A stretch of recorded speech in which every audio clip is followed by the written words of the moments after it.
आपण पाहत आहात रायगड टुडे न्यूज, जनमनाचा कानोसा, समाज मनाचा आरसा। मनसेच्या दणक्याने महामार्गावरील रस्त्यांच्या कामांना सुरुवात। रोहा तालुका अध्यक्ष साईनाथ धुळे यांनी दिला होता इशारा। नागोठाणे रोशन पत्के।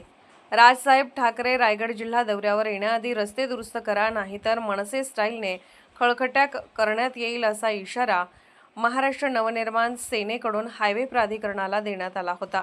याच अनुषंगाने गुरुवार दिनांक 6 ऑगस्ट रोजी सकाळपासूनच रस्त्यावर खड्डे बुजवण्याचे काम सुरू असून त्यावर पेवर ब्लॉक टाकण्यात येत आहे। या कामाबद्दल महाराष्ट्र नवनिर्माण सेनेच्या वतीने रोहा तालुका अध्यक्ष साईनाथ धुळे यांनी समाधान व्यक्त केले आहे। आदरणीय राजसाहेब ठाकरे यांचा 9 ऑगस्ट रोजी रायगड दौरा आहे, परंतु नागोठाणे ते कोलाड या रस्त्यावर फक्त खड्डे आणि खड्डे पडले होते। पावसाळ्यात तर हा रस्ता म्हणजे मृत्यूचा सापळा झाला आहे। याच धर्तीवर हायवे प्रशासनाला महाराष्ट्र नवनिर्माण सेनेतर्फे राजसाहेब येण्याआधी सर्व खड्डे बुजवा, नाहीतर 9 तारखेनंतर प्राधिकरणाचे कार्यालय फोडल्याशिवाय राहणार नाही असा गर्भित इशारा देण्यात आला होता। त्याचप्रमाणे अनेक वृत्तपत्रातून महामार्गावरील खड्ड्यांच्या बातम्या प्रसिद्ध करण्यात आल्या होत्या, परंतु आज रस्त्यावर पेवर ब्लॉक टाकण्याचे काम सुरू असल्याचे दिसून येत आहे।